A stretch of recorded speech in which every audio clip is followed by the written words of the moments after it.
어제 우리 단톡방에 김효성 집사님께서 올려주신 나파 포도원의 노란 꽃들이 정말 아름다웠고요. 행복하고 감사한 우리 기간을 저희가 보내고 있습니다. 그런데 지나놓고 보면 바로 몇 개월 전만 해도 이 포도밭이 산불들로 인해서 시달리고 그랬던 기억이 납니다. 그 어려웠던 시간이 다 지나가고 이제 그 터전에 잿더미가 있던 곳에서 새싹이 파랗게 녹색으로 올라오고 그리고 새순들이 녹색으로 가득 차오른 이후에 노란 꽃들이 이렇게 만발하게 되어서 참으로 감사한 시간입니다. 예전보다 일찍 만개한 꽃들과 우리 바람의 눈송이처럼 떨어지는 꽃송이들로 인해서 우리 성도님들 행복해 하시면서 사실 것입니다. 그런데 한편으로는 너무나 빨리 찾아오는 봄 때문에 분명히 이상 기후 같아서 다가올 여름이 어떨지 또 우려가 되기도 하는 것입니다. 우리 성도님들 너무도 잘 아시는 것처럼 우리 이순자 집사님께서 어제 그래도 다행히 잘 계시는데요. 가 계시는 텍사스 지역을 중심으로 동부에 참으로 한파의 어려움이 있습니다. 우리 소식을 들으셨겠지만 잠깐 한번 미국 소식을 텍사스에 살펴보겠습니다. 역대급 한파가 몰아치면서 바다거북 수천 마리가 기절했다가 가까스로 구조됐습니다. 또 집인지 냉동고인지 모를 일도 벌어졌는데 이건 또 어찌된 일인지 유혜림 기자입니다. 바다거북들이 하나같이 꼼짝도 하지 않습니다. 텍사스 해변이 영하 18도까지 내려가자 기절한 겁니다. We are probably somewhere in the neighborhoods of upwards of 2,500 turtles. 추위에 약한 바다거북은 기온이 내려가면 의식을 잃는데 이렇게 되면 헤엄을 못 치게 돼 얕은 물에서도 익사합니다. 결국 사람들이 구조에 나섰고 사흘 만에 4,500여 마리를 살렸습니다. 사람들의 고통도 만만치 않습니다. 동파된 수도에서 물이 폭포수처럼 쏟아지자 비명을 지릅니다. 동파 사고로 새어나온 물, 천장 선풍기에 고드름을 만들었습니다. 텍사스의 270만 가구가 사흘째 정전입니다. 한파가 계속되면서 고장난 시설들의 복구도 더뎌집니다. 난방이 끊긴 집은 냉동고로 변했습니다. 촛불로 밥을 짓고 자동차 시동을 켜 히터로 집을 데웁니다. 수돗물 공급이 끊겨버린 집에선 눈을 녹여 변기 내리는 물로 쓰려고 욕조에 가득 눈을 쌓아뒀습니다. We can't afford to have them freezing, not being able to feed them. We would be at home freezing right now. 전기 대신 프로판가스로 난방을 하다 일산화탄소 중독으로 4명이 숨지는 등 미국 내 한파로 인한 사망자만 31명입니다. TV조선 최악의 인명과 재산 피해를 낸 텍사스주에서 전력이 복구되긴 했지만 식순환이 아직 해결되지 않아서 어려움을 겪고 있습니다. 한때 450만 가구의 정전이 있고 전기로 난방을 할 수 없어서 혹한의 추위 속에서 극심한 고통을 겪어오고 있습니다. 여러분, 코로나 팬데믹이 시작되었을 때 휴지나 손세정대 등이 동이 났었습니다. 그런데 이번에 한파로 전기가 끊겨서 요리하기도 힘들어지는 이때에 식료품 안에서 가게에 바로 먹을 수 있는 그런 음식들이 완전히 동이 나는 것을 보게 됩니다. 여러 시간을 줄 서서 기다려서 겨우 음식을 받아가는 우리 텍사스 주민들의 어려움을 상상하게 됩니다. 사진은 2017년도 텍사스주의 휴스턴 도심이 폭우로 인해서 물에 잠긴 그런 모습입니다. 우리 캘리포니아의 작년에 또 최근에 잦은 화재들과 비싼 세금, 또 코로나 바이러스 19 이후에 재택근무가 가능해지는 등의 이유로서 캘리포니아를 엑소더스, 그렇게 탈출하는 사례가 많은데요. 빠져나가서 많이 이사가는 곳 중에 한 곳이 텍사스입니다.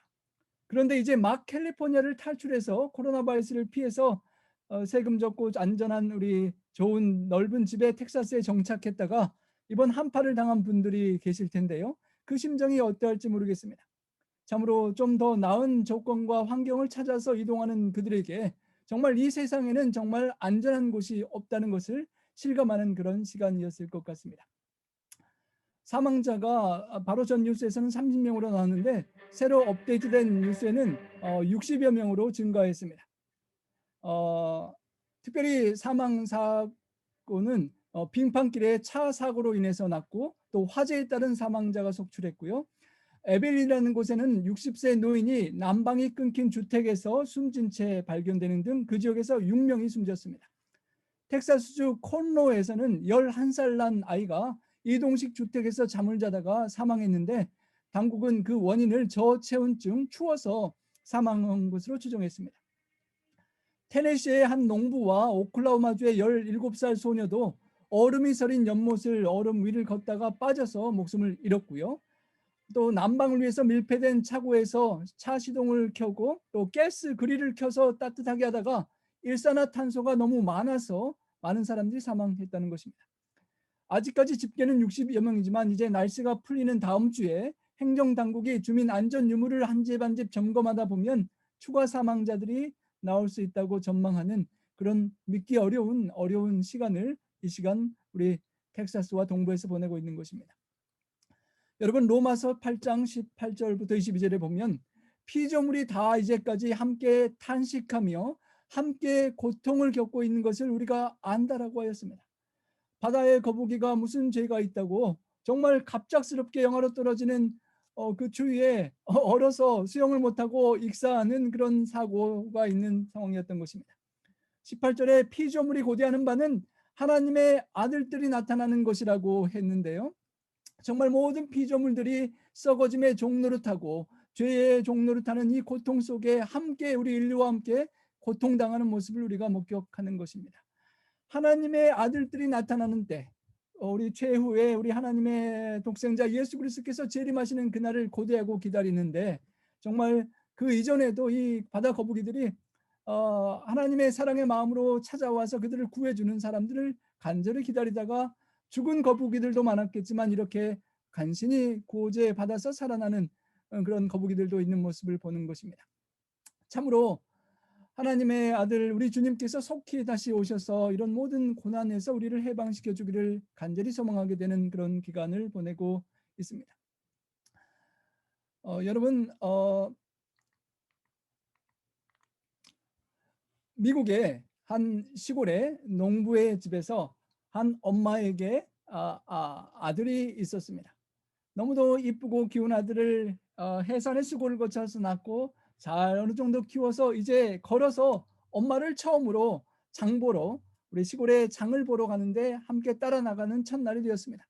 뒤에는 둘째 아기를 등에 업고 이제 아들을 걸려서 함께 엄마랑 그 여행길 시장길을 나섰습니다. 엄마도 아들도 너무도 행복했습니다. 아들은 엄마 뒤에서 따라가다가 엄마가 조금 가면 숨어서 하나, 둘, 셋, 넷, 다섯 그렇게 숫자를 세고 또 엄마를 쫓아가고 또 10, 50, 100 그렇게 숫자를 늘리면서 엄마가 보이지 않을 때까지 있다가 막 달려가서 엄마를 찾는 그런 놀이를 하는 등 재밌게 엄마를 쫓아갔습니다. 시장에 가면 맛있는 것도 사주시고 장난감도 사주리라는 그 기대 속에 엄마와 등 옆인 아기와 우리 아들의 그런 나들이가 시작되었습니다. 그 엄마에게 있어서 이 아들은 참으로 소중한 아들이었습니다. 정말 죽을 것 같은 고비를 산고를 거쳐서 태어난 아들이었고 그 아이를 잘 키우려고 좋은 것 먹이고 입히고 해서 이렇게 이제 드디어 나들이를 함께 할 정도 시간이 되었던 것입니다. 우리 성도님들 자녀들을 키우실 때 어느 정도 키워서 그 자녀와 함께 처음 나들이 갔던 때를 한번 기억해 보시면 짐작이 되실 듯합니다. 이 아이의 시골 엄마에게 정말 큰 행복과 기쁨이요 삶의 보람이요 모든 의미가 이 아이였습니다. 갓난아기가 하루가 다르게 쑥쑥쑥 자라나고 말도 하고 이제 다 커서 엄마를 따라 먼 시장 보는 일에도 동행하는 어린 아들을 보며 기특하기가 그지 없었습니다. 자녀들이 쑥쑥 잘 커가기를 바라는 것이 모든 부모님들의 심정일 것입니다. 우리 저와 집사람의 키가 평균적으로 그렇게 크지 않기 때문에 우리 애준이가 키가 작을까 봐 많이 신경을 썼습니다. 집사람이 장모님 뵈러 한국 갔다가 올 때 키 크는 한약도 구해 왔었던 것을 기억합니다. 육신의 부모는 자녀의 신체가 쑥쑥 잘 자라나기를 기대합니다. 어쩌면 우리 하나님 아버지께서도 영적인 아들, 딸 된 우리들이 무럭무럭 영육간에 잘 성장하기를 원하실 것입니다. 오늘 본문 말씀에는 고린도 교회 성도들도 이제 거듭 복음으로 태어나고 영적인 아기가 되어서 여러 해가 지났는데 믿음이 많이 쑥쑥쑥 자라나야 하는데 그렇지 못한 상황 속에 사도가 이 편지를 보내는 것입니다. 왜 그들의 믿음이 성장하지 못했는지, 또 우리의 영적인 성장은 과연 그들에 비교할 때 어떠한지 한번 돌이켜보며 하나님의 은혜를 받기를 간절히 원합니다. 고린도전서 3장 1절입니다. 형제들아, 내가 신령한 자들을 대함과 같이 너희에게 말할 수가 없어서 육신에 속한 자 곧 그리스도 안에서 어린 아이들을 대함과 같이 하노라. 신령한 자들을 대함과 같이 말할 수 없어서 육신에 속한 자 어린아이들에게 대함처럼 한다고 했습니다. 여러분들, 어린아이들을 대할 때와 청년이나 어른을 대할 때 하는 말의 내용이 달라질 것입니다. 저희 아버지께서 병원으로 마지막 돌아가시기 전에 자녀들을 불러서 어떤 말을 하고 싶어 하시다가 할까 말까 하다가 하지 말았다는 그런 이야기를 나중에 어머님께 제가 들은 적이 있습니다. 부모의 심정에는 자녀들에게 어떤 말하고 싶은 것이 있는데도 혹시 그 자녀의 마음이 준비되지 못하고 이해하지 못할까 봐 고민하시는 그런 경험들이 저희 아버지에게 있었고 우리 어르신들에게도 있으셨을 것입니다.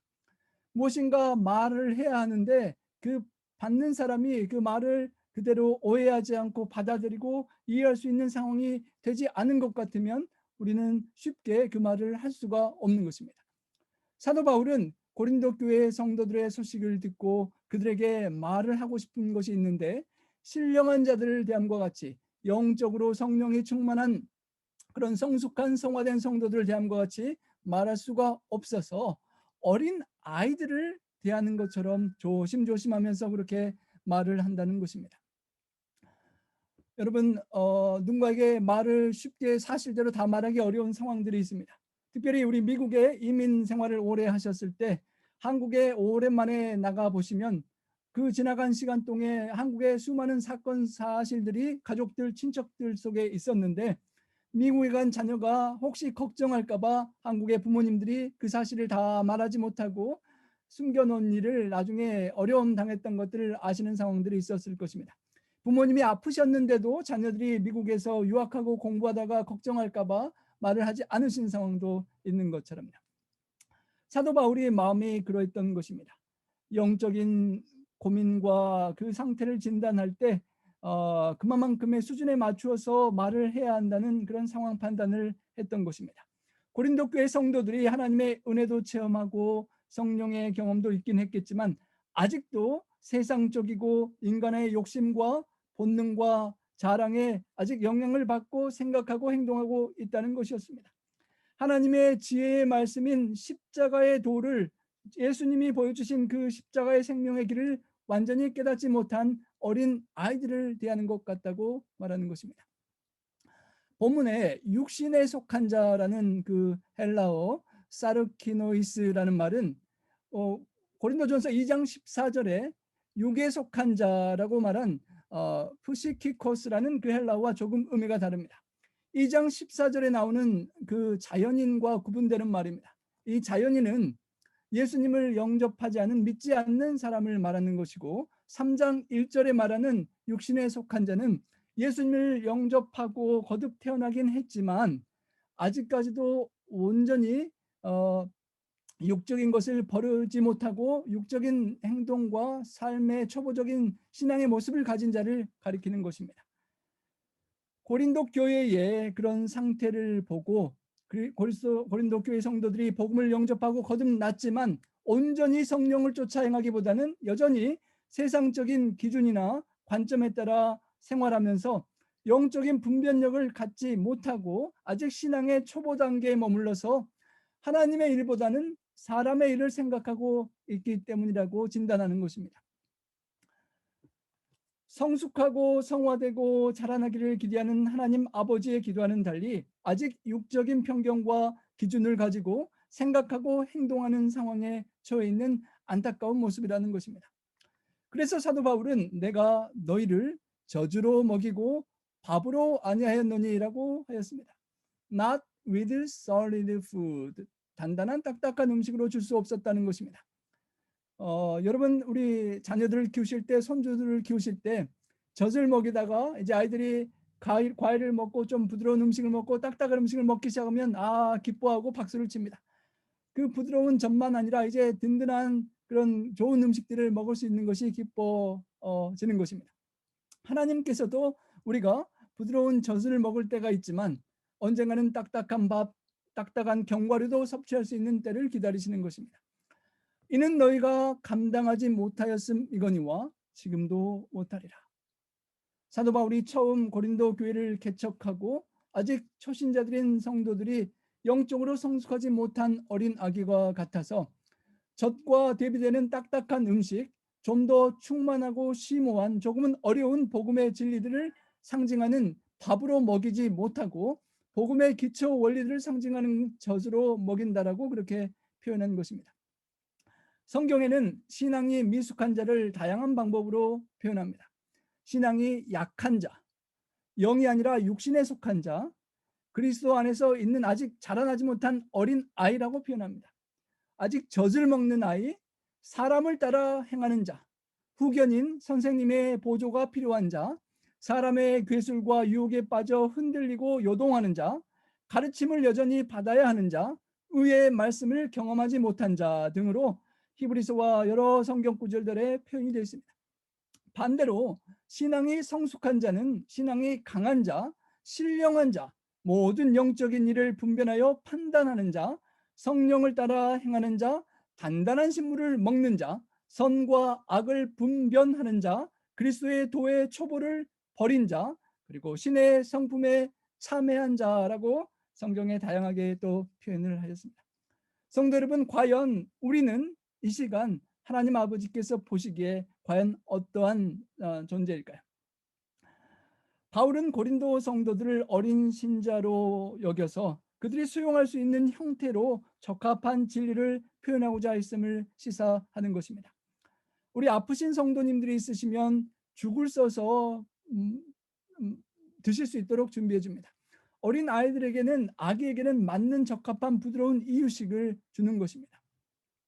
우리가 어느 정도 성숙해서 하나님께서 우리에게 성령을 통하여 세미한 음성을 들려주실 때 조금 부담스럽고 조금 딱딱할지라도 우리에게 그 말씀을 주시고 그 말씀을 실천하고 생활로 옮기고 열매를 맺을 수 있는 그런 성숙한 그런 신앙인들이 될 수 있기를 소망합니다.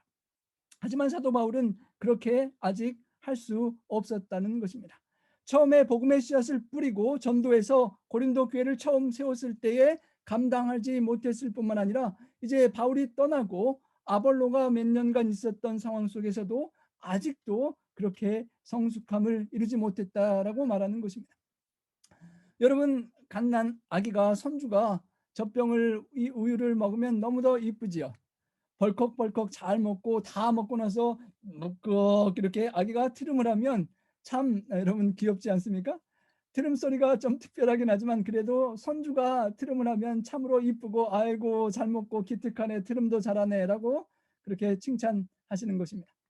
그런데 다 큰 어른이 아기가 먹는 우유 젖을 먹고 또 트름을 하면 여러분 어떠시겠습니까?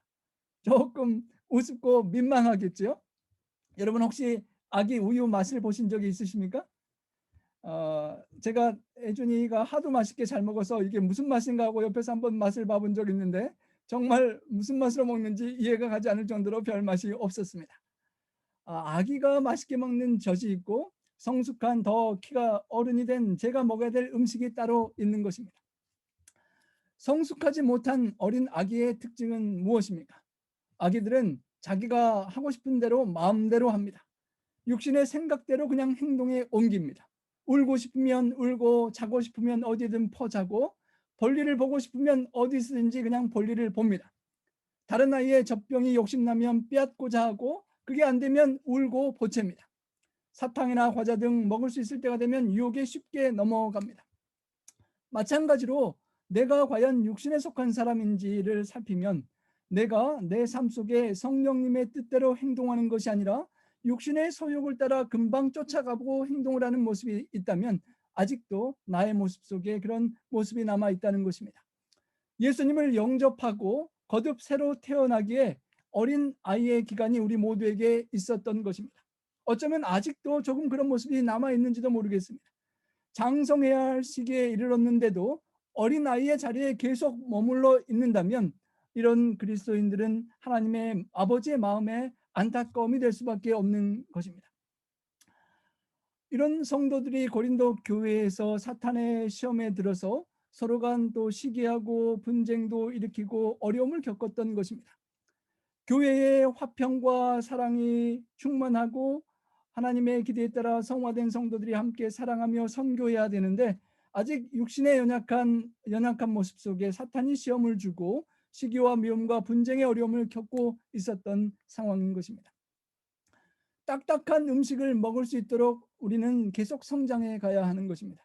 하나님의 말씀을 들을 때 딱딱한 어려운 내용의 말씀도 보고 또 들을 수 있고 그 속에서도 은혜를 받을 수 있는 것이 성숙한 신앙인들의 그런 상태입니다. 어린아이 같은 성도들은 내가 듣고 싶은 좋은 말에는 내가 은혜를 받지만 하나님께서 주시는 책망과 부담을 주는 말씀에는 마음이 다치기가 쉬운 것입니다.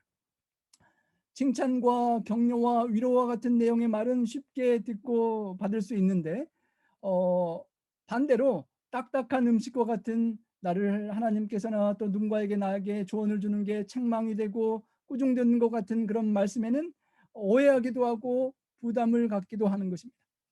거룩한 부담을 요구하는 십자가에 관한 설교의 말씀과 또 고난에 함께 동참하라는 말씀 등에 반응하지 못하는 모습이 그러한 모습일 수 있습니다.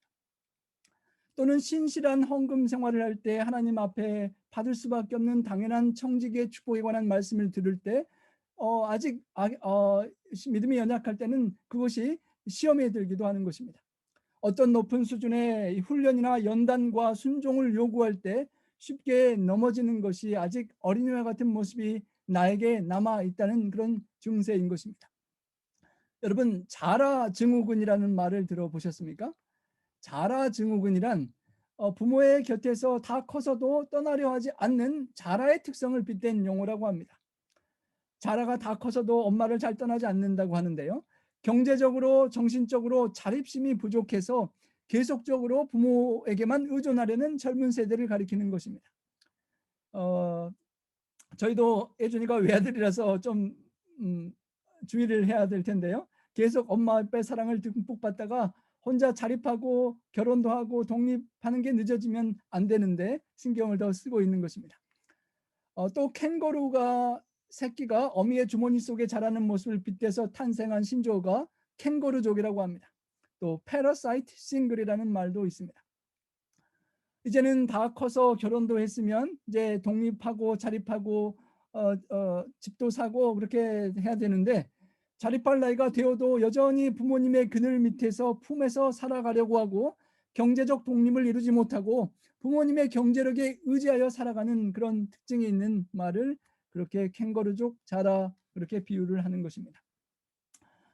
저도 우리 예전에 있던 섬기던 성도님들 가정 중에 어머니가 싱글이서 아버님이 떠나가시고 어머님이 혼자 되셨는데 은퇴할 연세가 되셨음에도 불구하고 그 둘째 아들을 또 자녀를 계속 서포트해야 되는 그런 어머님께 의존할 수밖에 없는 자립하지 못하는 자녀들 때문에 정말 너무도 힘들게 수고하시며 고생하시는 집사님을 보았던 기억이 나고 참으로 마음이 안타까웠습니다. 어린 아기가 점점 키가 자라나고 성숙함과 함께 정신과 영적인 것 그리고 경제력이 자립해서 이제 부모님께 효도하고 또 열매를 맺고 그렇게 기쁨을 돌려야 되는데 부모님이 계속 연세가 드시는데도 부모님 곁에 부담이 되어서는 안 될 것입니다. 그런 것들을 우리가 보고 겪으며 체험하는 상황 속에서 과연 나 자신은 하나님 아버지 앞에 어떠한 사람인지를 돌이켜보게 되는 것입니다.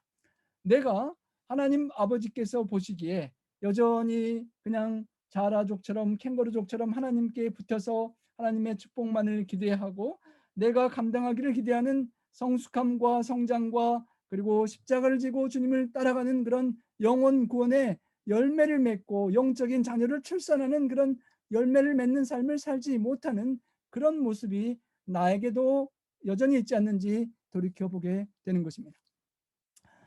아기가 자라고 청장년이 되어서 자립하고 결혼도 하고 손주도 보고 열매와 효도를 부모님들께 드려야 할 것입니다. 성인이 되었음에도 독립시기를 늦추고 부모에게 의존하는 성인 자녀의 비율이 증가하는 세상인데요. 영적으로 거듭 태어난 우리들이 얼마나 자라고 성숙해서 우리 하나님 아버지께 귀한 영혼의 열매를 돌려드리고 있는지 나 자신을 다시 한번 돌아보아야 할 것입니다. 히브리서 5장 11절에는 이렇게 비슷한 말씀이 있습니다. 멜기세덱에 관하여는 우리가 할 말이 많으나 너희의 듣는 것이 둔함으로 해석하기 어려우니라. 때가 오래므로 너희가 마땅히 선생이 될 터인데 너희가 다시 하나님의 말씀의 초보가 무엇인지 누구에게 가르침을 받아야 할 것이니 젖이나 먹고 단단한 식물을 못 먹을 자가 되었도다. 대저 젖을 먹는 자마다 어린 아이니 의의 말씀을 경험하지 못한 자요 단단한 식물은 장성한 자의 것이니 저희는 지각을 사용함으로 연단을 받아 선악을 분별하는 자들이니라. 성도 여러분, 과연 나는 하나님의 의의 말씀을 깊이 경험하는 사람일까요? 단단한 식물을 하나님의 말씀을 받고 장성한 자로서 지각을 사용해서 연단도 받고 훈련도 받고 십자가를 지고 영혼 구원을 위하여 함께 피 흘리기까지 투쟁하며 선악을 분별하며 악과 싸우고 영혼을 건져내고 죽어가는 세상의 코로나 바이러스와 한파와 화재와 수많은 사탄의 공격 속에 죽어가는 영혼들을 주님께로 돌이키는 그런 장성한 자의 삶을 살고 있는지 돌이켜보게 되는 것입니다. 너희는 아직도 육신에 속한 자로다. 아직 내가 주님을 믿은 지 수십 년이 흘렀는데 아직도 내게 육신에 속한 모습이 있지 않는지요. 너희 가운데 시기와 분쟁이 있으니 어찌 육신에 속하여 사람을 따라 행함이 아니리요. 말씀을 따라 행하고 육체의 요구를 그리스도와 함께 십자가에 못 박고 사도 바울의 고백처럼 살아가야 할 텐데 아직도 육신에 속하여 사람을 따라 행하고 내 욕심을 따라 행하는 나의 모습을 보게 되는 것입니다. 사람을 따라 행한다는 것은 통상적인 죄인의 본성을 따라 살아가는 이기적이고 교만하고 시기하는 그런 정서를 당연하게 여기고 수용하며 사는 것을 의미합니다. 어쩌면 그것들을 극복하지 못하고 이끌려서 사람에 끌려서 분쟁하는 그런 모습을 나타내는 것입니다. 그런 모든 연약한 모습이 나에게 있고 미성숙한 어린아이의 모습이 있지 않는지를 다시 한번 돌이켜보게 되는 것입니다. 사탄은 사람들을 시험하고 시기와 질투심으로 공격합니다. 첫 가인을 그런 시험에 넘어졌습니다. 가인같이 하지 말라. 요한일서 3장 12절에 그는 악한 자에게 속하여 그 아우를 죽였으니 어떤 이유로 죽였느냐. 자기의 행위는 악하고 아우의 행위는 의로움이라. 아우의 하나님의 뜻에 따른 예배를 함께 기뻐하지 못하고 그를 시기 질투하면서 죽이는 그런 시기심에 경쟁심에 사탄의 시험에 가인부터 빠져들었던 것입니다. 사탄의 거짓에 속지 않아야 합니다. 하나님의 나라를 세우는데 우열을 다투는 세계가 아니라 서로 다른 사람들이 모여서 그리스도를 중심으로 하나 된 하나님의 뜻을 이루는 것입니다. 제가 아리조나에서는 교회가 이제 하나만 있어서 잘 예전에 두 개가 있다가 하나 되어서 잘 모르는데 이제 이곳에 와서 보니까 주변에 여러 교회들이 함께 있는 것을 경험하게 됩니다. 다른 교회들은 또 어떻게 하는지 그래서 서로 소식을 듣고 서로 살피게 됩니다. 서로가 잘하고 격려해야 하는데 또 한편으로는 또 약간 선의의 경쟁이 그렇게 그런 생각이 들 수 있다는 것을 느끼게 됩니다. 하나님의 나라의 일을 하는 일이 서로 각 처소에서 다양한 사역과 역사를 하면서 협조하며 하나님의 나라를 이루어야 하는데 그런 경쟁의 심리가 있다면 그것 또한 육의 연약한 모습일 것이라는 그런 깨달음을 갖게 되는 것입니다. 어떤 이는 말하되 나는 바울에게라 하고 다른 이는 나는 아볼로에게라 하니 너희가 육의 사람이 아니리요. 헬라어 본문에는 까르라고 하는 그 원인 이유라는 말을 나옵니다. 그러니까 3절에서 말하는 그 이유가 4절에 나온다는 것입니다. 고린도 교회의 성도들이 아직도 시기심과 분쟁에 가득한 연약한 어린 신자라는 사실은 여전히 바울파, 아볼로파 등으로 그렇게 나뉘어져 있는 현상을 통해서 알 수 있다라고 말하는 것입니다. 고린도 교회를 헌신해서 개척한 바울과 이대 목회자로 성도들을 양육한 아볼로처럼 교회에 헌신한 리더들은 당연히 마땅할 것입니다. 그럼에도 불구하고 어떤 성도들에게는 바울이 더 좋고 어떤 성도들에게는 아볼로가 더 나에게 더 잘해주고 마음에 들 수도 있었을 것입니다. 그 어떠한 이유이든지 간에 어떤 한 리더를 더 편애하거나 추종하면서 그로 인해서 다른 성도들과의 관계나 또 교회에서 갈등이 생기고 분열이 일어나는 것은 육의 사람의 모습이고 하나님의 뜻에서 벗어나는 것이라는 것입니다. 더 높게는 이웃 교회들과 함께 협력하고 협조하지 못하고 또 경쟁의 그런 심리를 갖고 우리가 사역을 한다면 그 또한 육의 모습이 우리 속에 있는 것일 것입니다. 그런즉 아볼로는 무엇이며 바울은 무엇이냐라고 묻습니다. 어떤 원본 사본에는 인칭형으로 아볼로는 누구며 바울은 누구냐라고 되어 있는데 고대 사본들에는 무엇이냐로 그렇게 되어 있다고 합니다. 그러니까 누구냐라고 물어보면 사람인데 무엇이냐라고 그러면 사람 취급도 하지 않은 아주 매우 경시하는 그런 표현인 것입니다. 하나님의 권위의 절제성과 하나님의 사역의 그런 완전함에 비교한다면 개척한 바울도 그 교회를 훌륭하게 키워낸 아볼로도 무엇이냐라고 할 정도로 그렇게 큰 가치가 없다라고 그렇게 대조를 하는 것입니다. 하나님의 복음을 전파하는 사역을 이 땅에서 이루는 일에 있어서 바울과 아볼로가 또 각자 리더들과 성도들이 헌신하고 수고하였음에도 불구하고 하나님 아버지 앞에서는 그 가치를 겸손히 낮춰야 한다는 것입니다. 그들은 주께서 각각 주신 대로 너희로 하여금 믿게 한 사역자들이니라 라고 설명합니다. 하나님께서 바울에게 아볼로에게 또 베드로와 다양한 성도들에게 주신 각양각색의 다양한 은사와 재능과 선물대로 각자의 받은 것으로 섬기고 주님을 더 잘 믿고 따르게 한 사역자들일 뿐이라는 것입니다. 여기 사역자들이라는 말은 ministers 또는 servants라고 그렇게 번역될 수 있는데요. 우리가 잘 아는 헬라어 diakonos, one who serve, 섬기는 자라는 의미입니다. servant, 종이고 minister, ministry를 섬김의 사역을 하는 사람을 말하고 오늘날 deacons, 우리 집사님들 섬김의 봉사일을 잡고 교회를 섬기고 하나님의 일을 섬기는 그런 의미가 포함된 단어입니다. 하나님의 사역자로서 하나님의 일을 자원하여 잡고 섬기는 식탁에서 시중을 드는 봉사자라는 것입니다. 남을 섬기는 일꾼이요 종들이라는 말입니다.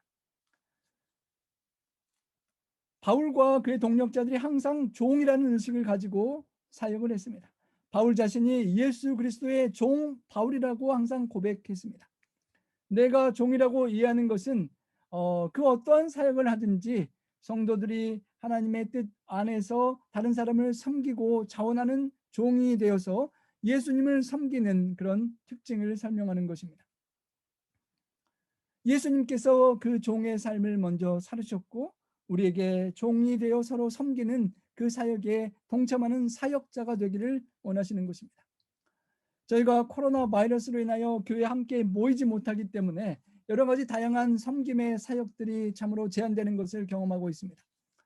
우리가 온라인 전도회를 통하여 강사님께서 설교자가 복음과 하나님의 말씀을 선포했을 때 그런 말씀 사역이 있습니다.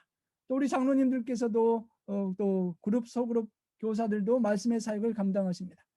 또 우리가 코로나로 인하여 많이 지금 함께하지 못하지만 아름다운 목소리와 선율로 하나님을 찬양하는 찬양과 또 반주의 사역이 있습니다. 영혼의 목장 안식일 학교를 통하여 반생들을 양육하는 안교 사역도 있습니다. 우리 성도님들 각자 재능과 탤런트를 활용해서 여러 가지 다양한 봉사하는 사역들도 있습니다. 전도지를 가지고 찾아 방문하는 전도사역, 선교사역, 새로 교회 나오시는 성도님들을 관심 갖고 사랑을 나누고 또 차량으로 라이드를 봉사했던 그런 중요한 사역들도 있습니다. 청소년들을 양육하는 사역, 함께 자연으로 나가고 어울리며 다른 성도들과 구도자들과 함께 교제하고 돕는 친교회 사역도 있고, 교회에 부족한 건물이나 그런 문제들을 고치고 보완 수리하는 사역도 있습니다. 주님의 몸된 교회를 깨끗하게 청소하는 사역도 있고, 특별한 예배 집회나 전도회 행사 때마다 맛있는 음식들을 요리하고 주방에서 음식들을 만들어 섬기고 뒤처리 설거지까지 하는 주방 섬김의 사역도 있습니다.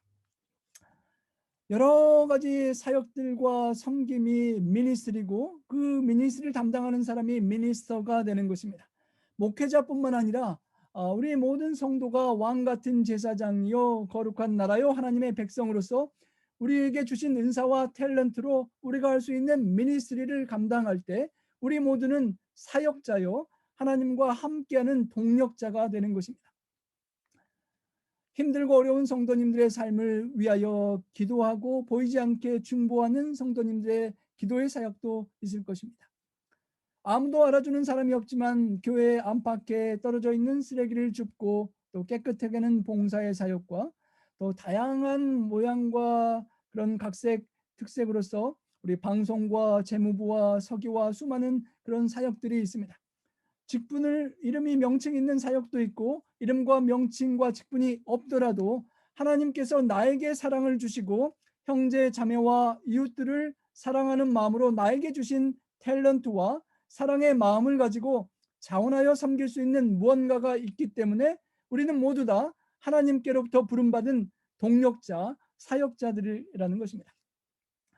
직분이 있건 없건 하나님 아버지 앞에서는 우리는 다 거듭 태어나서 영적인 일을 붙잡고 섬기는 사역자들이라는 것입니다. 하나님께서 우리 각자에게 맡겨주신 탤런트가 5이든 2이든 하나이든 어떻게 활용했는지 나중에 물으실 것이고, 우리는 신실하게 그것을 섬김으로 감당하는 것입니다. 사도 바울은 심었고 아볼로는 물을 주었으되 오직 하나님께서 자라나게 하셨다라고 바울은 말합니다. 농사 짓는 식물 재배와 비교하여 설명을 하였습니다.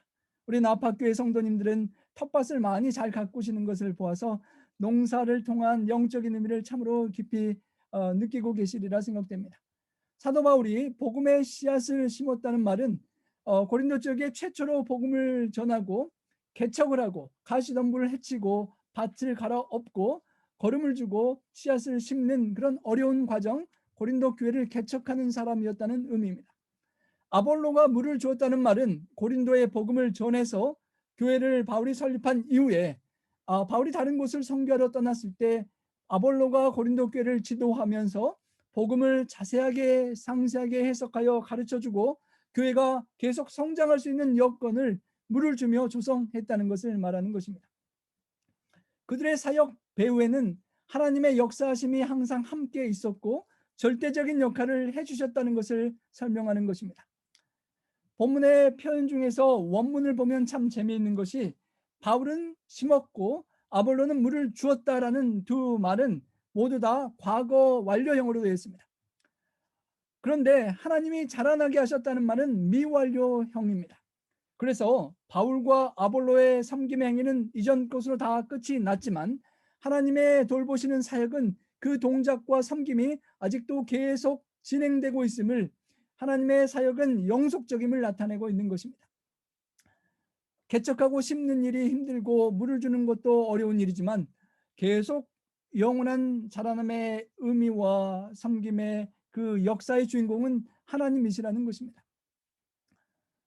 바울이 심는 씨앗에 생명을 주시고 아볼로가 부어주는 물에 능력을 주셔서 성령의 열매들을 맺을 수 있는 참 나무로 성장하게 하시는 것이 하나님께서 자라게 해주시는 역사인 것입니다. 바울이 아무리 복음의 씨를 뿌려 보았자 하나님께서 그 씨에 생명을 주시지 않는다면, 또 믿게 하시는 은혜의 광선을 주시지 아니하시면 심는 바울의 노력이 허사에 불과하게 되는 것입니다. 아볼로가 아무리 열심히 물을 많이 퍼날라 부어주어도, 가꾸려고 해보아도 능력으로 자라나게 해주시는 하나님이 계시지 않으면 아볼로의 수고 역시 헛될 수밖에 없다는 것입니다. 그런즉 심는 이 바울이나 물주는 이 아볼로, 우리가 이 나파를 중심으로 이 주변 지역에 복음의 씨앗을 심고 밭을 경작하고 가시덤불을 해치고 돌을 치우고 땅을 부드럽게 해서 말씀과 걸음과 사랑으로 그렇게 영원 수확을 하고자 노력할 때 심고 물주는 이의 노력이 하나님 아버지 앞에서는 아무것도 아니라는 것입니다. 오직 자라나게 하시는 이가 하나님뿐이시라고 말하는 것입니다. 성도를 성도되게 하는 것은 오직 하나님 한 분 외에는 없다는 고백인 것입니다. 우리가 성도로 받은 은혜에 감사하여 기쁘게 사역에 동참하고 여러 가지를 경영하고 노력하지만 하나님께서만이 영광과 존귀를 받으실 분이라고 고백하는 것입니다. 하나님의 종으로서 하나님께서 우리에게 맡겨주신 일을 그 은혜만큼 우리가 감당했을 뿐이라는 것입니다. 심는 일도 물을 주는 일도 다 하나님을 통해서 그 은혜로 했다라고 고백하는 것입니다. 하나님께서 처음이요 마지막이고 모든 것이 하나님에게서 나오고 하나님으로 말미암아 하나님께로 돌아간다라는 그 고백과 예배의 정신인 것입니다. 여러분, 가시덤불이 아주 많고 돌자갈들이 많은 그런 땅이 있다면 그 밭을 경작하고 가꾸어서 심는 일을 하는 것과 두 그룹으로 나누어서 물을 주는 일을 하는 것 그룹으로 나눈다면 여러분 어떤 그룹에 속하기를 원하시겠습니까? 예, 선택해서 편한 거 할 수 있다면 저는 물 주는 일을 할 것 같습니다. 가시와 덤불과 돌자갈 다 치우는 그런 기초 작업이 훨씬 더 힘들 것이기 때문입니다. 당연히 사도 바울의 개척 사업이 아볼로의 물 주는 사업보다 훨씬 더 힘들고 수고스러워서 더 많은 칭찬과 영광을 받아야 될 것 같다라고 인간적으로 생각할 수 있지만 바울은 거기서 거기다 다 똑같다라고 말하고 그 뒤에 하나님의 은혜와 하나님께만 영광을 돌려야 한다라고 말을 하는 것입니다. 여러분, 집에 정수기에 아주 정수가 잘 된 물이 나오면 그 위에 정수 물 나오는 그 꼭대기를 칭찬하며 야, 너 잘했다라고 칭찬하지 않을 것입니다.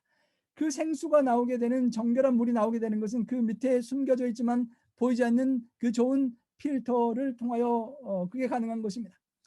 보이지 않지만 하나님께서 섭리하셔서 우리를 통하여 물을 주고 거름을 주고 씨앗이 뿌려주고 영원히 자라나는 것은 받으실 영광은 하나님께만 돌려야 한다라고 사도 바울은 고백하는 것입니다. 사도 바울이 루스드라 지방 사람들이 바울을 신처럼 섬기려고 할 때 여러분이요 어찌하여 이런 일을 하십니까? 저도 여러분과 같은 성정을 가진 사람이라고 하면서 영광을 하나님께만 돌렸습니다. 또 베드로도 고넬료가 맞아서 발 앞에 엎드려 절할 때 베드로가 말하기를 나도 사람이라고 하면서 영광을 하나님께 돌렸던 것을 기억합니다. 우리가 하나님의 사역에 동참하고 섬기되 늘 영광을 하나님께 돌리는 그런 겸손한 성숙함을 우리가 배워야 할 것입니다. 심는 이와 물 주는 이가 한 가지이나 각각 자기의 일한 대로 자기의 상을 받으리라 하였습니다. 심는 이가 분명히 더 힘든 것 같지만 물 주는 이랑 그냥 한 가지라는 것입니다. 각 지체가 있는 대로 직분이나 사명들이 여러 가지가 있지만 교회를 하나님의 몸된 교회를 세우는 일에는 일반이라는 것입니다. 높은 것도 낮은 것도 없이 하나님 앞에 다 소중한 사역이라는 것입니다. 각자 자기의 일을 은혜대로 충실히 성실히 감당하면 되는 것입니다. 심는 일이건 물을 뿌리는 일이건 거름을 주는 일이건 우리가 할 수 있는 다양한 형태의 다양한 섬김과 봉사가 다 일하는 바에 따라 상을 받게 되는 것입니다. 5달란트를 받았든 2달란트를 받았든 1달란트를 받든 상관없이 우리가 받은 것 작은 것을 가지고 하나님께로 온 것이기 때문에 거기에 대한 충성된 우리 수고를 하면 거기에 대한 대가를 하나님께서 상급으로 주신다는 것입니다. 지극히 작은 것이라도 충성하며 소홀하거나 나태하지 않도록 살아가면 되는 것입니다. 마지막 구절입니다. 우리는 하나님의 동력자들이요 너희는 하나님의 밭이요 하나님의 집이니라. 성도 여러분, 우리 사도 바울이 바울과 아볼로와 그 지도자들이 하나님의 동력자가 되어 고린도 교회를 섬겼던 것처럼 오늘날 우리가 하나님과 동력, 하나님의 일을 함께 옆에서 함께 감당하는 동력자들로 우리를 부르셨습니다. 너희는 하나님의 밭이라고 하였습니다. 문제가 많은 가시덤불과 돌이 많은 그 밭을 경작하고 씨앗을 심고 열매를 맺도록 자라나게 가꾸는 하나님의 밭이고 또 하나님의 집이라고 설명하는 것입니다. 하나님의 일을 행하는 일에 있어서 우리 각자가 다양한 일을 함께함으로써 하나님의 동력자로 부르신다는 것입니다. 하나님께서 우리를 동력자로 부르시고 우리가 성숙해서 성장해서 함께 그 일을 감당하기를 기대하는 것입니다. 엄마가 이제 성장한 아들이 장보러 가서 함께 돌아올 때 아들이 이제 커서 한 손에 엄마의 무거운 짐을 조금이라도 들어준다면 그 아들은 동력자가 되는 것입니다. 하나님의 밭에 복음의 씨앗을 심고 물을 준 하나님의 동력자라고 바울은 자신과 아볼로를 소개합니다. 고린도 교회 안에 모든 성도들이 서로 시기하고 경쟁하며 그런 신경을 쓰면서 에너지를 낭비하지 말고 서로 손을 잡고 힘을 합쳐서 주님의 사역의 동력자로서 함께 사역하라고 초청하는 것입니다. 모세가 사역할 수 있도록 아론과 훌과 요수와 갈렙이 함께 동력하였던 것을 기억합니다. 바울이 이런 아름다운 사역을 할 수 있도록 아굴라와 브리스길라와 디모데와 누가와 실라가 함께 동력하였던 것을 기억합니다. 종교개혁자 마르틴 루터가 큰 사역을 할 수 있도록 쯔빙글리와 다양한 동력자들이 있었습니다. 하나님의 영혼 구원의 밭에서 우리가 함께 힘을 모아서 일할 때 우리 모두가 우리 함께 예배드리는 모든 성도님들이 하나님의 이 나파 중심의 주변 지역들을 사역을 감당하는 동력자들이라는 것입니다.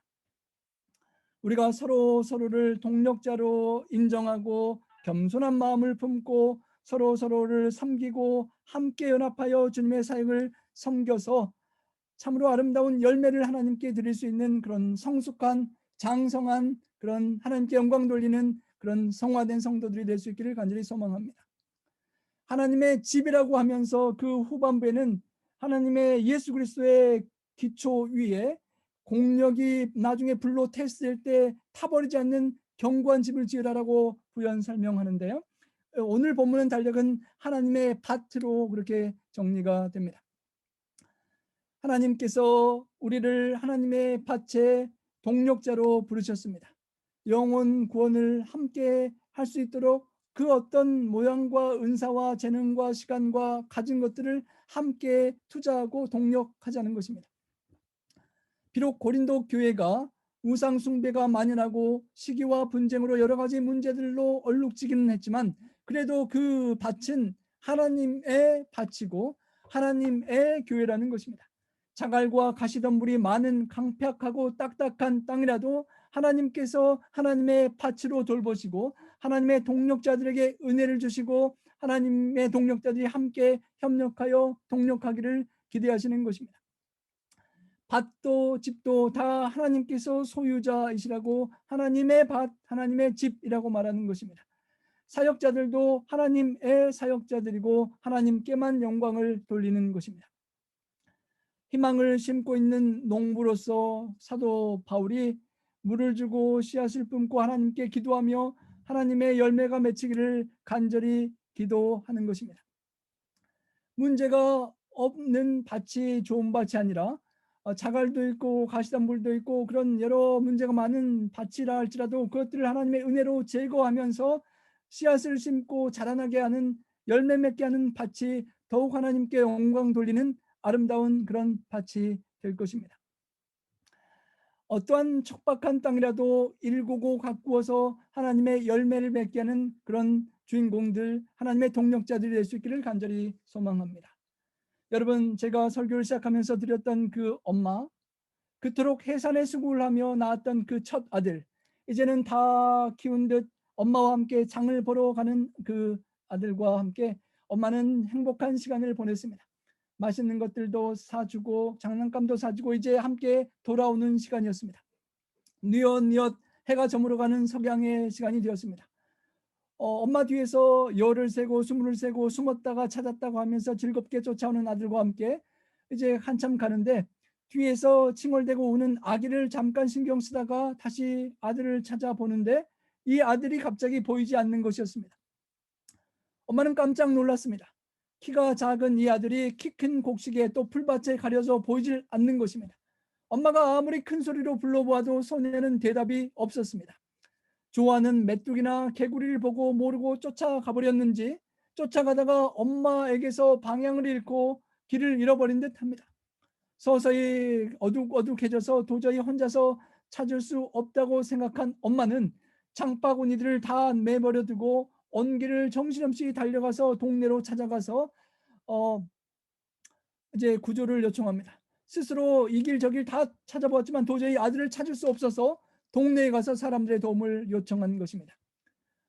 이제 해는 뉘엿뉘엿 져가고 동네에 찾아온 엄마는 정신없이 농촌 시골 마을 사람들을 다 불러서 우리 아이를 잃어버렸다고 좀 제발 찾아달라고 사정을 하는 것입니다. 마을 사람들이 이 사람 저 사람 다 뛰어나와서 동서남북 사방으로 여기저기로 흩어져서 그 아이를 찾기 시작했습니다. 엄마의 가슴은 쿵떡쿵떡 뛰고 가슴이 조여져만 가는데 어둠은 깊어만 가고 늦가을 밤의 온도는 급격히 떨어져 가는 것이었습니다. 캄캄한 밤이 되고 밤새 뒤져보았지만 아이를 찾지 못했습니다. 칠흑 같은 새벽이 되어서야 한 사람이 이런 제안을 했습니다. 우리 이렇게 흩어져서 우왕좌왕 자왕 여기를 살펴봤는지 안 봤는지를 모르고 헤매지 말고 이제부터 다 함께 모여서 손에 손을 잡고 연합해서 처음에 아이를 잃었다고 판단한 그곳에서부터 다 함께 샅샅이 한 걸음 한 걸음 한 곳도 빠짐없이 다 훑으면서 샅샅이 뒤져보자라고 제안을 했습니다. 그제서야 마을 사람들은 다 함께 손을 잡고 연합하여 일렬종대로 모여서 아이를 잃었던 곳에서부터 함께 뒤지기를 시작했습니다. 그리고 마침내 새벽 동이 터오를 때쯤에 드디어 한 사람이 어린아이를 찾아내었습니다. 그런데 그 아이는 그 밤의 추위와 두려움 속에서 이미 숨이 멎어 죽어 있었다는 것입니다. 그 엄마가 얼마나 가슴이 아프고 애통하였겠습니까? 만약에 처음부터 그 마을 사람들이 그 초저녁 밤부터 연합해서 함께 손을 잡고 어린아이를 샅샅이 뒤지기 시작했었더라면 분명히 어쩌면 아이가 얼어 죽기 전에 찾을 수 있었을 텐데 하는 안타까움이 그 어머니의 남은 평생의 가슴속에 한으로 남아 있었을 것입니다. 우리 주님께서 우리를 이 나파 지역에 살게 하시고 동역자로 부르셨습니다. 눈을 들어 밭을 보라 휘어져 추수하게 되었느니라 라고 말씀하시고 우리 각자를 다양한 상황과 형편 속에서 부르셔서 하나님의 독생자의 피로 사신 이런 영혼들을 찾아달라고, 하나님의 밭에서 죽어가기 전에 꼭 찾아달라고 간청하시는 하나님의 아버지의 간절한 소원이 있는 것입니다.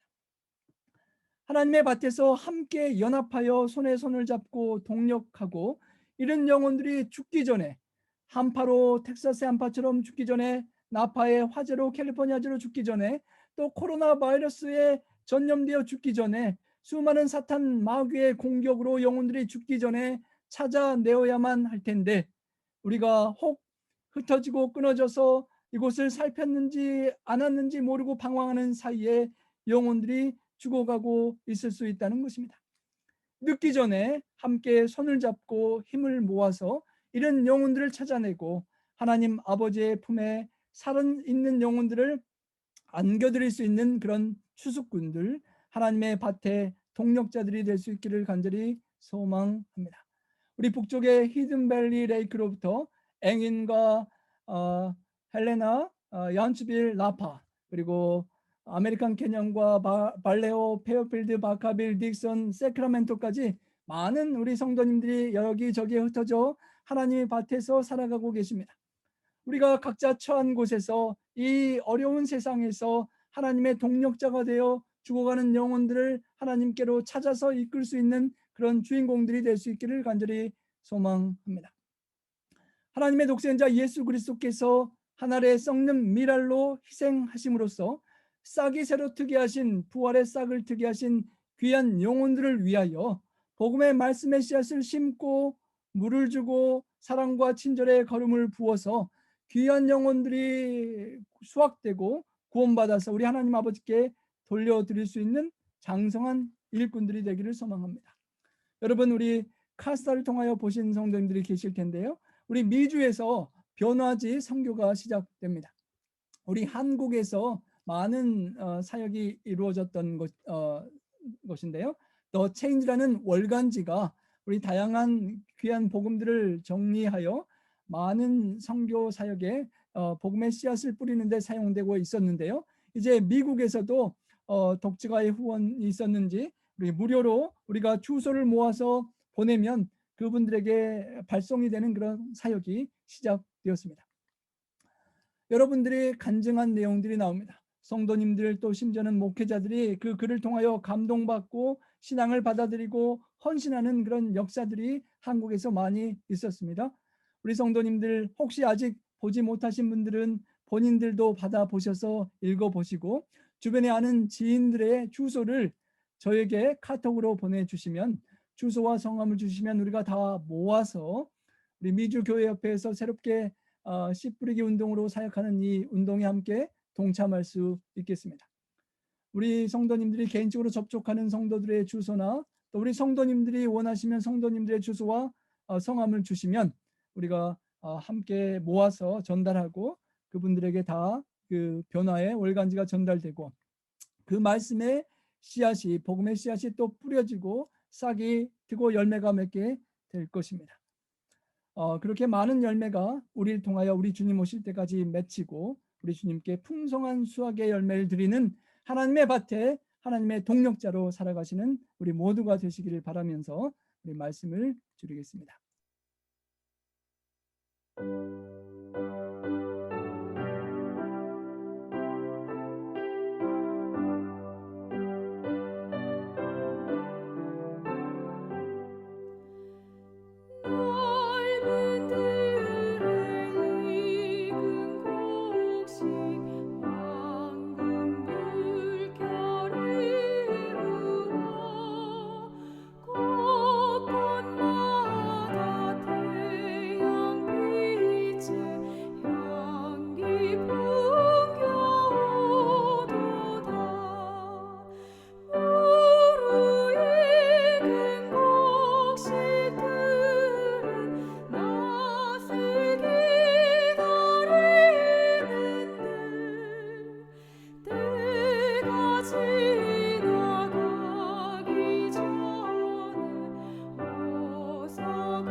사랑의 아버지 하나님, 하나님 아버지께서 독생자 예수 그리스도의 희생을 통하여 우리가 새 생명으로 거듭 태어나게 하시고 쑥쑥 믿음이 자라나서 장성하여 하나님 아버지의 귀한 사역에 주님의 영원 구원의 밭에 동력자로 불러주셨는데 주님 아직도 저의 삶 속에 마음 속에 생활 속에 아직도 주님의 기대를 온전히 이루어드리지 못하는 연약한 어린아이와 같은 모습이 있음을 고백하고 회개합니다. 하나님 아버지, 젖을 먹고 단단한 음식을 먹지 못하며 하나님 아버지께서 시원하게 정말 속 시원하게 터놓고 싶으신 마음의 부담과 아픔을 털어놓기에는 너무도 세상의 정신이 빼앗기고 다른 일들의 마음을 빼앗기고 주님 뜻을 온전히 감당하지 못하는 연약한 육신의 모습과 소욕이 있음을 고백하며 주님의 도움을 간구합니다.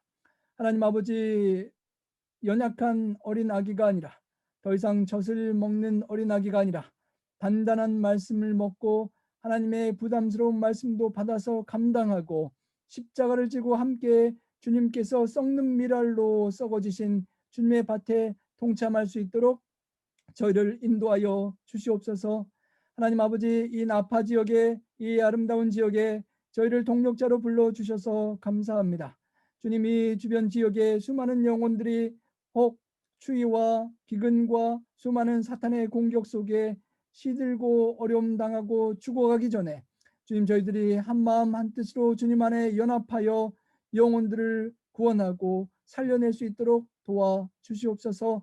사랑의 끈으로 저희를 연합하게 하시고 성령의 은혜로 하나 되게 하셔서 주님 저희들이 영혼의 밭에 한 명도 영혼들을 잃지 않고 주님께로 다 인도할 수 있는 귀한 주님의 동력자들 되게 하여 주시고 저희들의 사역을 통하여 주님께서 영광 받아 주시옵소서. 하나님 어려운 중에도 헌금을 구별하여 드리고 또 귀한 시간을 하나님께 드리며 재능과 물질과 삶과 에너지를 하나님께 바치는 우리 충실한 성도님들에게 축복하여 주시고 하나님께서 넉넉히 경제적으로 또 심령적으로 삶의 모든 문제들을 해결하시며 함께하여 주시는 역사를 체험하고 기쁨으로 주님의 길을 감당할 수 있도록 축복하여 주시옵소서. 우리 구주 예수님 성호자여 간절히 축원하옵나이다. 아멘.